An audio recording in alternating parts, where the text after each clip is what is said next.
Indian achievers में आप सभी का एक बार फिर बहुत बहुत स्वागत है।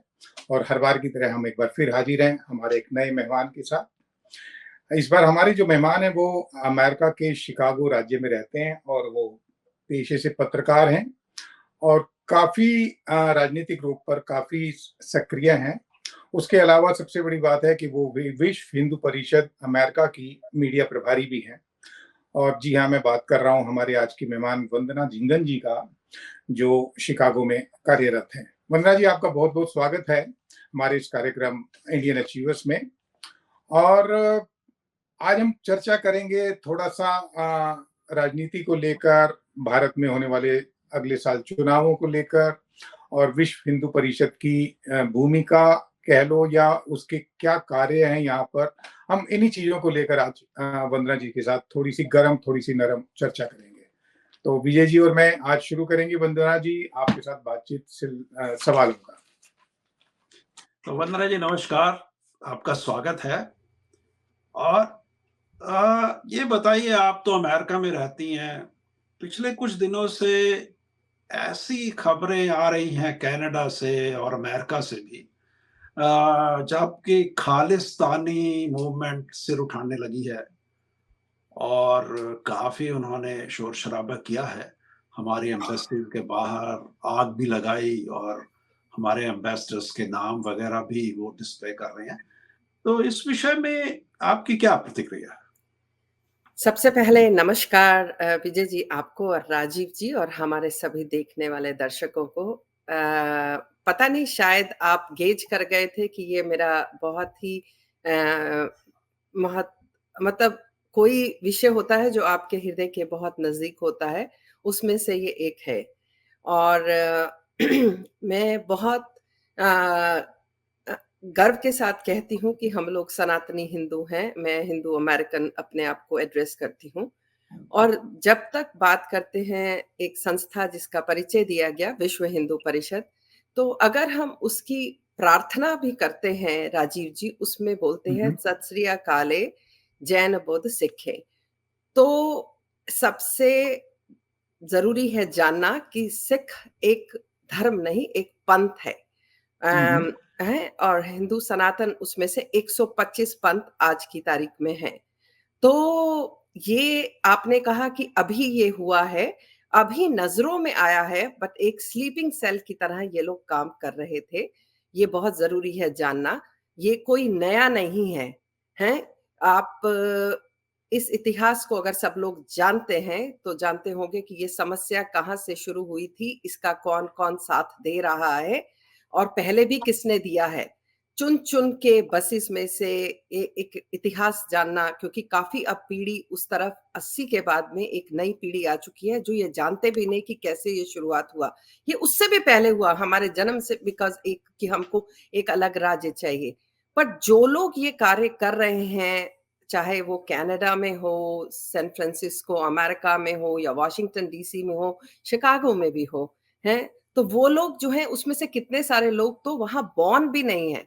और जो बाकी उनके हैंडफुल हैं, वो लोग जो पॉलिटिकल असाइलम लेकर के मतलब वहाँ से यहाँ आए और उन्होंने कहा कि हमारे ऊपर भारत में अत्याचार होते हैं। हुँ?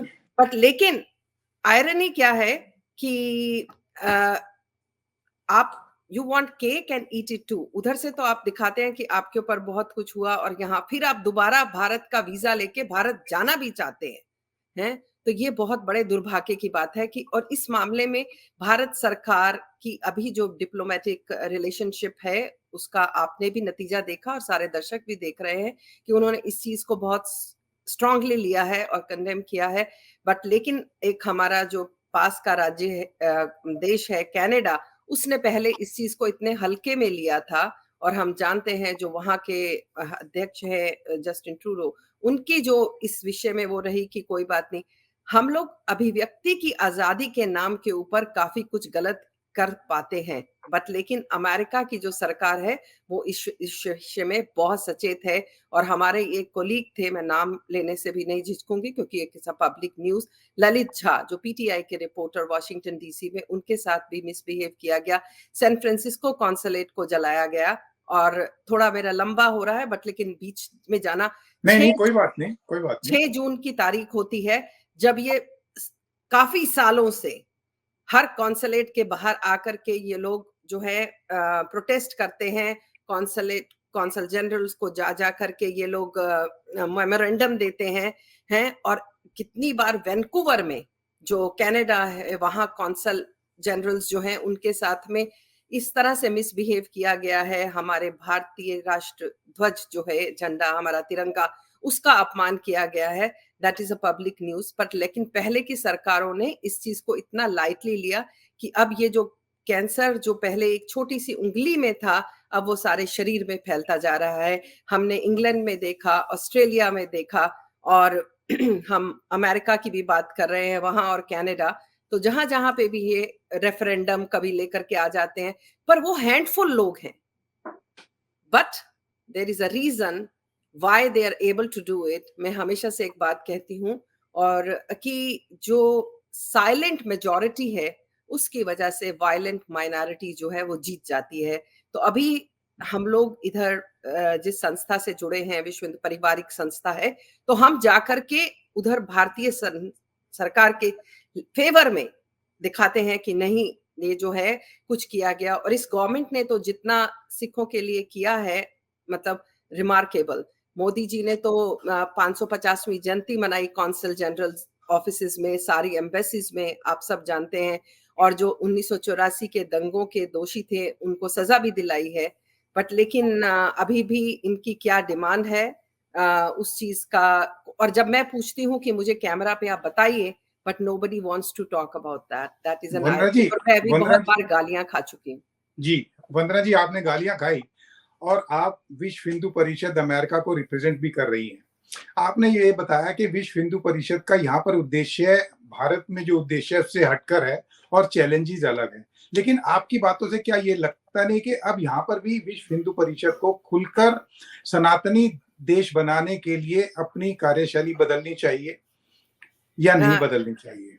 देखिए क्योंकि हम जब यहाँ इस राष्ट्र में रहते हैं तो हम खुल के जो कार्य हम कर रहे हैं उसमें विश्व हिंदू परिषद के काफी सारी एक मतलब छोटी बॉडीज जिनको कहें, बच्चा कह सकते हैं आप, किस तरह से भी, like you know, they are the organizations which was started. Initiative था विश्व हिंदू परिषद का एकल अभियान जो है, एकल बच्चों को one child one means one teacher one school.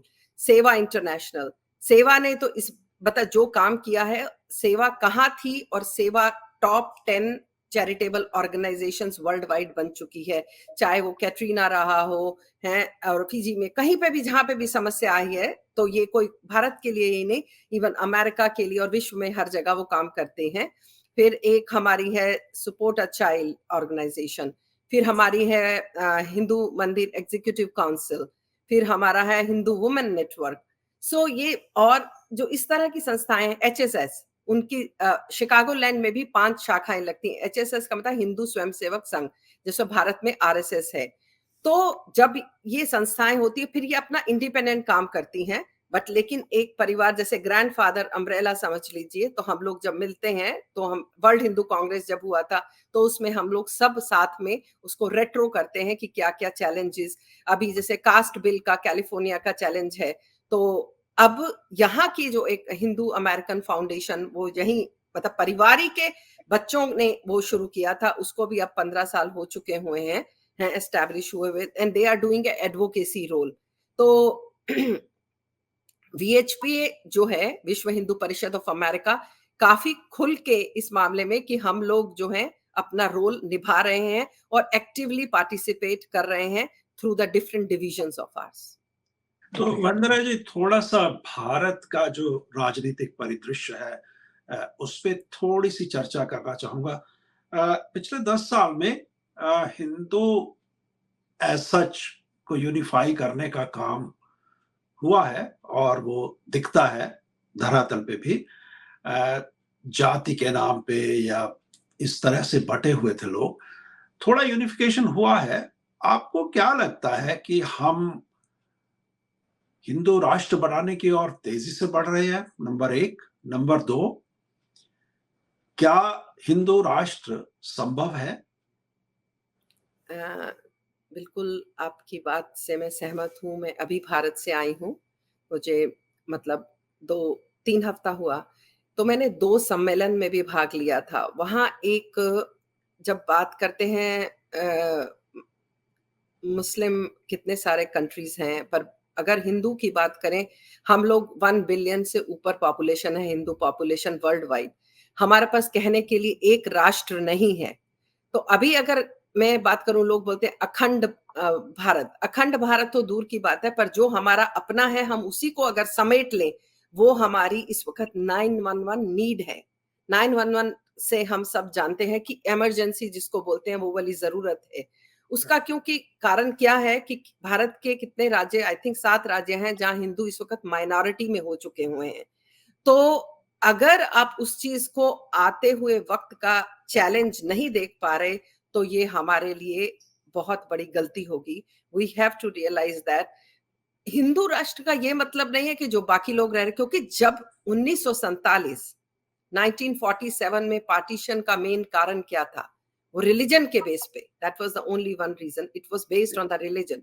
So first of all at that very time कुछ उस वक़्त नेता जिन्होंने अपने स्वार्थ के खातिर इन लोग को यहाँ रहने दिया, और वही आज जो है 75 साल हो गए, हम अभी भी वो लोग को अब कल एक टीवी के डिबेट पे मैं देख रही थी, तो आई थिंक कौन सा चैनल था, तो उन्होंने कहा कि औरंगजेब जो है, सब लोग कह रहे हैं कि वो जो है उसने बहुत गलत काम किया, बट वही जो दूसरे उन्हीं के धर्म के लोग थे, वो उनके मुंह से ये नहीं निकला कि औरंगजेब ने कितनी त्रासदी करी। They could not speak out. मतलब 99% people could say that, but those 2 people, those who were panelist, they could not accept it.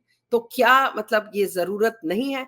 Hindu राष्ट्र की बहुत जरूरत है। क्या हम उस तरफ जा रहे हैं? आपके सवाल का जवाब, आई थिंक सचेतना आ रही है, बट लेकिन हमारे अपने घर में कुछ लोग विभीषण होते हैं। तो जैसे अभी वो नया एक I.N.D.I.A जो आया है, उसमें उनको तकलीफ हो रही है। तो उस तकलीफ को देखते हुए हमको ये जरूर कहना पड़ेगा कि हमको अपना कार्य और तीव्र गति से करना होगा। तो वंदना जी, क्या आपको लगता है कि जो आज की सरकार जो ये माहौल बना रही है, जो गर्मा-गर्म माहौल बना रही है हिंदू मुसलमान का, क्या ये वाक़ई जो सपना है अखंड भारत या हिंदू राष्ट्र का, और उसको बनाने के लिए ये गृह युद्ध की तरफ इसको शिफ्ट किया जा रहा है? 1947 की तरह? मैं आपकी इस बात से तो बिल्कुल भी, देखिए, हम अगर किसी को तस्वीर दिखा रहे हैं, हुँ, हुँ। मतलब like we are showing them the mirror, which is a mirror that you have to see two sides, because acceptance अगर वहां फेलियर है। अब काशी विश्वनाथ में होकर के आई, 1 महीना नहीं मुझे हुआ अभी आए हुए उस जगह से। तो जब वहां प्रत्यक्ष में है और अभी भी हम प्रमाण मांग रहे हैं, तो आप ये बताइए कि एक तरफ क्या मुझको दुख नहीं होगा? हम बोलते हैं सबका साथ, सबका विकास है और सबका प्रयास। तो मैं तो एक नया मतलब हमेशा से बोलती हूँ, जो करे प्रयास सिर्फ उसी का होना चाहिए विकास। क्योंकि हमको भी तो इस तरफ दर्द होता है ना, कि किसी को तो आप इतना कुछ मिलता जा रहा है बिना, और फिर भी वो हमारे साथ जुड़ नहीं पा रहे। आप जैसे यहाँ जो पहले वाले विषय पे हमने बात किया, खालिस्तान की, इतना कुछ देने के बाद में भी वो इस चीज के thanklessness is still there, and that is what happening in Bharat from the other side of it. तो ओके। वनराज जी, क्या आपको ऐसा लगता है कि अब समय आ गया, ये निर्णायक क्षण बड़ी तेजी से आ रहा है? हम 75 साल से हम लोग इनको सिर्फ आईना ही दिखा रहे हैं, कोई एक्शन तो हुआ नहीं। एक राम जन्मभूमि आंदोलन को छोड़ दें बीच में, तो कोई डायरेक्ट एक्शन इस तरह का नहीं हुआ। अब क्या ऐसा समय बड़ी तेजी से आ रहा है जबकि हम सबको या प्रत्येक नागरिक को सही कहना पड़ेगा? और अब क्या वो आईना दिखाने का प्रोसेस या जो कुछ पॉलिटिकल पार्टीज की अपीजमेंट की पॉलिसी थी, उनको किनारे कर देने का समय बड़ी तेजी से भारत में आता है? विजय जी, जो आपने कहा ना, जो वोट बैंक की राजनीति है, राजनीति है, उसका हम इधर भी देखते हैं कि, बट लेकिन अब जो है वो समय आ चुका है, क्योंकि अगर अभी नहीं तो फिर कभी नहीं।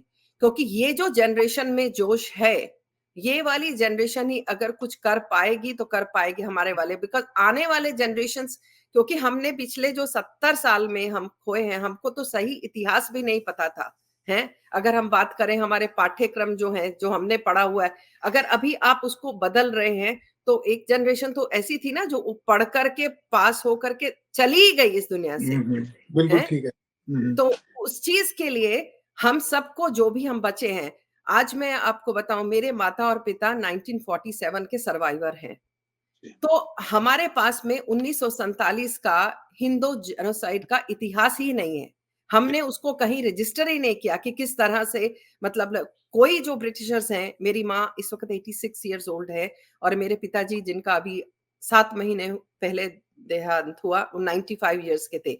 तो अब कुछ I think government of India ने कुछ इनिशिएटिव लिया, तो यूनिवर्सिटी ऑफ दिल्ली से कोई प्रोफेसर आए थे, उन्होंने हमसे बात किया, तो उसने मुझे पूछा कुछ और लोग आप बता सकते हो? क्योंकि जो राजीव जी, बहुत दुर्भाग्य की बात है, जो इस उम्र में अब तक पहुँच चुके हैं, कितने लोग जो हैं अपनी याददाश्त खो चुके हैं। जी। मतलब डिमेंशिया, अल्ज़ाइमर के शिकार हैं।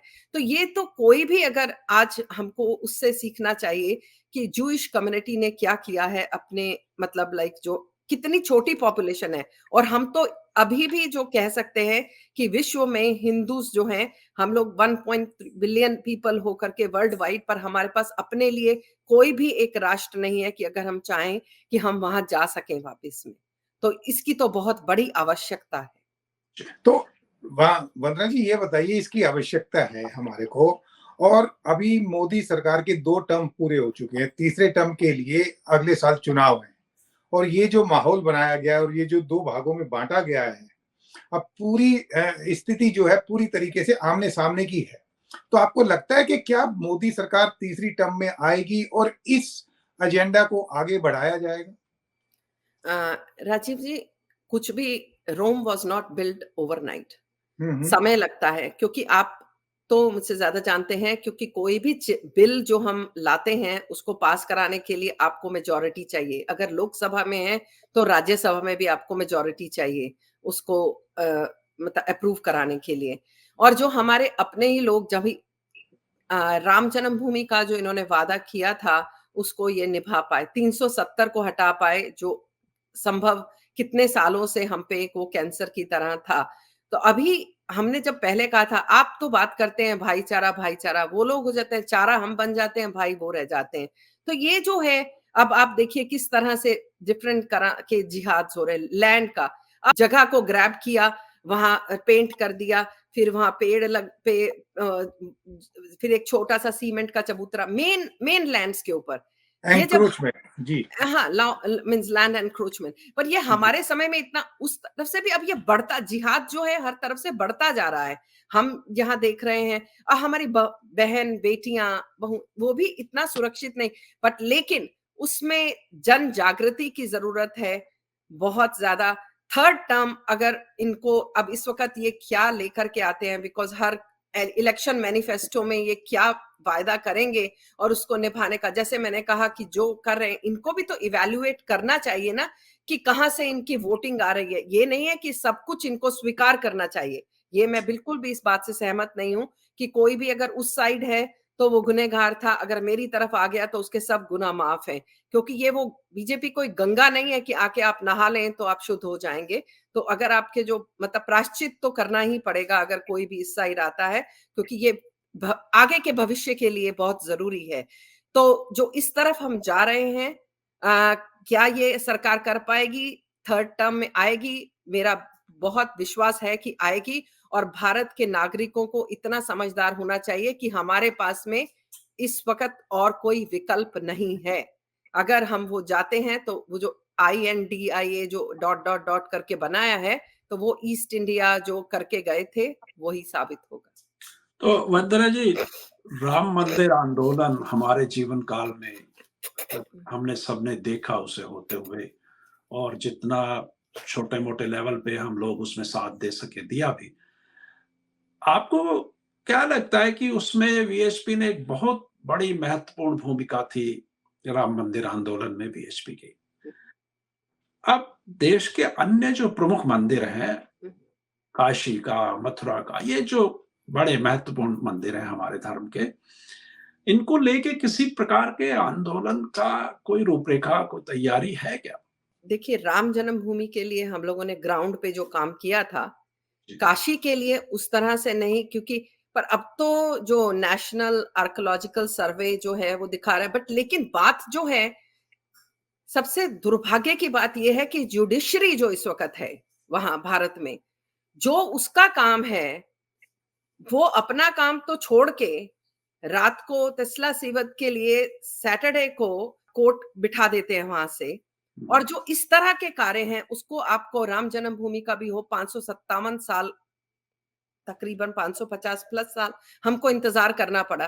तो जी। क्या अब हमारे पास इतना समय है कि हम और इंतजार कर पाएंगे? बिकॉज ये सबसे बड़ी जरूरत है। तो जन चेतना को तो जागना होगा, और कोई भी संस्था ऐसी हो, और जहां पे भी आप करते हैं, शिवलिंग निकल के आते हैं, हमारे मंदिर के अवशेष हैं वहां जो पाए जा रहे हैं। अभी एक सर्वे हुआ पिछले साल, उसके ऊपर भी फिर ये मानने को तैयार नहीं होते और डिले टैक्टिक चलती है। तो ये तो सही नहीं है ना, because there has to be deadline and cut off kind of thing.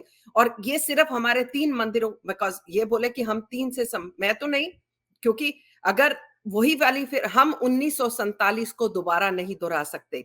जो जी। हमारा था वो हमको लेकर के ही रहना पड़ेगा, तो चाहे वो वन 3 हो या 3 लाख हो।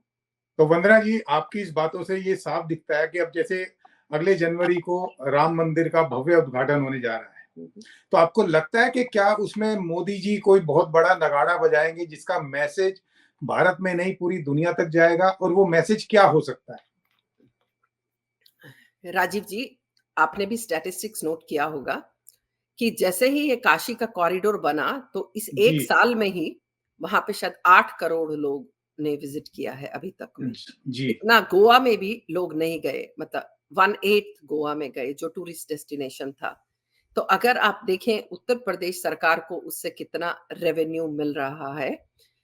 ये तो अभी काशी वो पूरा, मतलब हमारा एक जो काला धब्बा लगा हुआ वहां पे अभी भी हमको दिखता है, दुर्भाग्य की बात है। जब भव्य राम मंदिर बनेगा, उस पे जो एक इंटरनेशनल डेस्टिनेशन बनने वाली है, क्योंकि राम तो सबके आराध्य हैं, मतलब लाइक हम्म। मीन्स उसमें कोई वो दो बात करने की जरूरत नहीं है। तो मोदी जी का जो कार्यशैली रही है, मतलब जो हम देख रहे हैं कि जो भी अगस्त में हुआ, वो आकर के चुपचाप अनाउंस करते हैं। मेरा तो एक ड्रीम है कि 31 दिसंबर को वो आकर के बोले कि अब हम इसको क्या कर लेंगे, क्योंकि इस वक्त भारत अगर वैश्विक स्तर पे देखें, तो भारत एक बहुत अच्छी पोजीशन में है। हम लोग 5th ग्लोबल इकोनॉमी बन चुके हैं, number 1, that is very important. Diplomatically अगर हम देखें, तो भारत काफी स्ट्रांग है। कोविड में भी जो भारत ने वैश्विक स्तर पे पूरे विश्व की और 180 देशों की मदद की है कोरोना वायरस के जो वैक्सीन दे करके। तो जब भी कुछ भी हुआ है, तो दूसरे किसी देश ने ऑब्जेक्शन नहीं किया है। और अब हम इस वक्त वो नहीं है कि तुम जो कहोगे हम वो चलेंगे। और हम लोग तीनों इस वक्त जिस जगह पे बैठे हैं, हम आपका अपना ही एक सवाल ही का जवाब है। यूक्रेन और रशिया की वॉर चल रही है, उसमें भारत ने कोई स्टैंड नहीं लिया। उसने कहा ये तुम्हारी मुसीबत है, मुझे ये नहीं है कि मुझे, हालांकि मोदी जी यहाँ स्टेट डिनर पे इनवाइट हुए हैं, फिर भी he has not taken sides, because and that is what hmm. we are तो expecting, something good coming, like you know. 15 ये यूएस में भी हिंदुओं को इकट्ठा करने का कोई इस तरह का प्रयास या इस तरह के कार्यक्रम आप लोग करते हैं? हाँ जी, बिल्कुल, आपने जो कहा, मैंने जो संस्थाओं के नाम गिनाए थे, जी। पारिवारिक संस्थाएँ हैं हमारी, वो हम लोग सब, क्योंकि यहाँ क्या है, मैंने पहले कहा ना, अभिव्यक्ति की आज़ादी के नाम पे काफ़ी कुछ जो उसका हमको काफ़ी कुछ फेस करना पड़ता है। बट लेकिन अ, अक्टूबर को पिछले 2 वर्ष हो चुके हैं। 21 में हम लोग ने घोषित किया था हिंदू हेरिटेज मंथ। तो पिछले ही साल, मतलब जो पहला ही साल था, उसमें हमें 16 राज्यों से प्रोक्लेमेशंस मिले थे to declare October as a Hindu heritage month. आपको मालूम है, कोई भी चीज अगर होती है तो उसको समय लगती है, हैं? और इस बार भी हमारा 7 अक्टूबर को हम डाउनटाउन शिकागो में ही एक शोभा यात्रा निकालेंगे, हैं? तो मतलब उसका काफ़ी बड़ा प्रभाव पड़ा। और मिशिगन एवेन्यू पे जहाँ आर्ट इंस्टीट्यूट है, जहाँ 1893 में स्वामी विवेकानंद जी ने आके कहा था, sisters and brothers of America. हमारी यात्रा वहाँ से शुरू होकर के पूरा एक ब्लॉक तक गई थी, और वो शिकागो मैराथन का टाइम था। तो ऑलमोस्ट 200 नेशन से लोग आए हुए थे, पीपल वर वेरी अट्रैक्टेड। तो यही हमारा प्रयास रहता है कि हम सबको दिखा सके कि हम लोग कौन हैं। एंड जब आप अपनी इस तरह की प्रधान में जाते हैं, भाषा, भूषा, भोजन, ये 3 चीज़ें बहुत ज़रूरी होती हैं। तो उस तरह से वो हमको देखते हैं, हमसे आकर के बात करते हैं, and they take pictures, so it is actually sending a very, very good message abroad. तो वंदना जी, जैसे जब आप पार्टी का जन्म हुआ और उसमें एनआरआईज ने भारत में आकर उनके लिए कैंपेनिंग करी, फंडिंग करी, सब कुछ किया, तो आपने अभी जैसे बताया आप यहाँ पर बहुत कुछ कर रही है, तो क्या अगले साल आप भी ऐसे ही कुछ एनआरआईज का जमावड़ा भारत ले जाकर कैंपेनिंग करने की सोच रखती हैं या नहीं रखती हैं? कुछ ऐसा करेंगी? अ अ, आपको बताना चाहती हूँ, जभी भी भारत में कभी भी इलेक्शंस होते हैं, मतलब स्टेट के भी, जो मतलब अभी जैसे कर्नाटका का हुआ था, उससे पहले उत्तर प्रदेश का हुआ था। मैं आपको कुछ विजुअल्स भी भेज सकती हूँ। तो जी। यहाँ से फ़ोन बैंकिंग भी किया जाता है, और वो हम मतलब काफ़ी जो हमारे कार्यकर्ता हैं, कुछ लोग गुजरात में भी गए जाते हैं। मतलब like they go and visit the states, they do campaigning over there. तो वो काफ़ी, हर कोई, पर लेकिन इसमें कोई संस्था उनको फंड नहीं करती है, ये बहुत ज़रूरी है जानना। अ, हम लोग सब अपना ही पैसा खर्च करके वहाँ जाते हैं, मतलब या। Okay, okay. तो आखिरी सवाल वंदना जी, एक कि हिंदू हेल्पलाइन चलाई हुई है, ठीक है? इसका एक्चुअल में इंटरनली क्या उद्देश्य क्या है और इसका पर्पस कितना सफल हुआ है? वो जो हिंदू हेल्पलाइन का आपने कहा, वो भारत से आप बात कर रहे हैं? जी, जी, जी। हैं, हैं, तो उसका मैं अभी कुछ, मतलब मेरे पास इतना स्टैटिस्टिक्स नहीं है, मैं जवाब नहीं दे पाऊँगी। बट लेकिन ये अगर देखा जाए तो जो किया है विश्व हिंदू परिषद ने, ये भी बहुत बड़ी ज़रूरत थी। क्योंकि हमारे पास में कुछ ऐसा नहीं है, हम किस तरह से, अगर मतलब कोई तकलीफ आती है, हमारे को अपना इकोसिस्टम भी बनाना है, और जिस पे सब लोग छोटे-छोटे स्तर पे कार्य कर रहे हैं। क्योंकि अ, हमारे को, मैं जब भी भारत जाती हूँ, तो मैं नेताओं को मिलने से ज़्यादा मैं कार्यकर्ता को मिलने में विश्वास रखती हूँ, जो लोग ग्राउंड पे काम कर रहे हैं, क्योंकि उन्होंने बहुत सैक्रिफाइस किया है।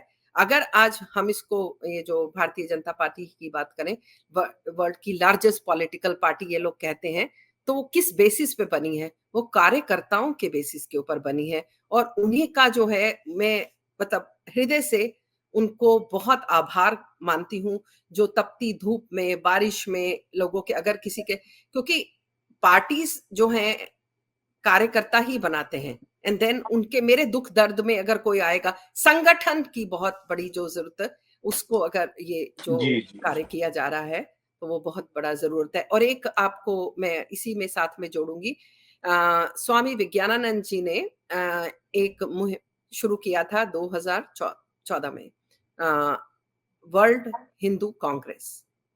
तो फर्स्ट दिल्ली में हुई थी अशोका होटल में, दूसरी वाली 2018 में शिकागो में हुई थी, और तीसरी अब बैंकॉक थाईलैंड में होने वाली है नवंबर में। हुँ? तो उसमें विश्व से सब लोग जो, मतलब हिंदूज़, इंटेलेक्ट्स, और जो हिंदू धर्म में विश्वास रखते हैं, वो सब लोग आते हैं और आपस में मंथन करते हैं कि क्या हमारे चैलेंजेस हैं। तो उसका भी काफ़ी अच्छा असर देखने को मिल रहा है। और वर्ल्ड हिंदू इकोनॉमिक फोरम जो हर साल होता है, कि हम एक दूसरे की मदद कर सकें। जी। तो वंदना जी, आखिरी सवाल कि मुस्लिम जब इस्लाम बोलता है, इस्लाम की फेवर लेता है, तो वो उसका हक माना जाता है। और अब आज के दौर में हिंदुत्व की आवाज उठाने लगे हैं, तो उसको स्वार्थ कहा जाने लगा है। उसको बोलते हैं कि यार ये कैसी बातें कर रहे हैं, दकियानुसी बातें कर रहे हैं। खासकर ये वामपंथी और विरोधी दल इसको खुलेआम पूरे तरीके से क्रिटिसाइज करते हैं। तो क्या लगता है कि अब खुलकर बोलने का वक्त आ गया है? खुल करके तो बोलने का वक़्त एक्चुअली क्या था, कि हम पे देखिए, जब भी एक वो है ना, वसुधैव कुटुंबकम, भारत एक ऐसा राष्ट्र है जिसने आज तक कभी किसी को इन्वेड नहीं किया। और हमको तो एक वो सिखाया गया है, जब आपके भी ग्रैंड मदर सिखाते होंगे जब आप छोटे थे चलना, बेटे नीचे देख के चलना, कोई चींटी नहीं मर जाए, जी, तो जी। हम उससे आते हैं। तो आप इतने सॉफ्ट हैं, माइल्ड हैं हम लोग, हैं कि हम इस खतरे को देख नहीं पाए। इतना ये समय जो इतने कम समय में इतना ज़्यादा हुआ, अगर अभी हम यूरोप को जलते हुए देख के भी आँखें मूंद के बैठेंगे, तो आप ये मत सोचिए वो हाल वही होगा कि क्या कबूतर आँख बंद कर ले तो बिल्ली पंजा नहीं मारेगी? बिल्ली की आदत है, उसने पंजा मारना ही है, तो हमको जागना ही पड़ेगा। मुझे लगता है विजय जी के मन में एक आखिरी सवाल है और वो पूछने से हिचकिचा रहे हैं। विजय जी पूछ लीजिए आप सवाल।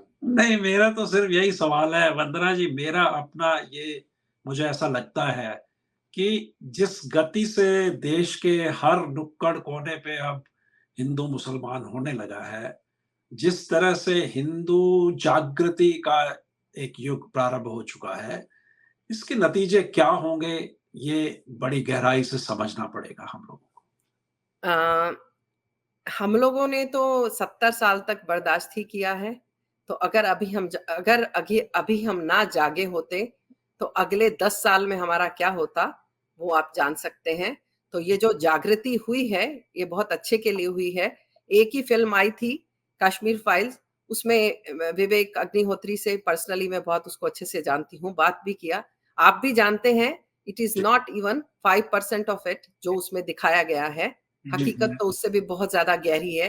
केरला फाइल्स की बात करें, फाइलें तो बहुत बन सकती हैं, जी, लेकिन जैसे ही कोई फाइल आती है तो उनको बहुत तकलीफ होने लग जाती है, क्योंकि वही बात जो है। और अब जो काफ़ी और लोग हैं जिन्होंने अभी आई थिंक अजमेर के ऊपर भी कुछ बनाया है, हैं and then they are talking Punjab के लिए। तो इस तरह से भी एक्चुअली जो रियल वर्ल्ड को रील में लाना ज़रूरी हो गया है।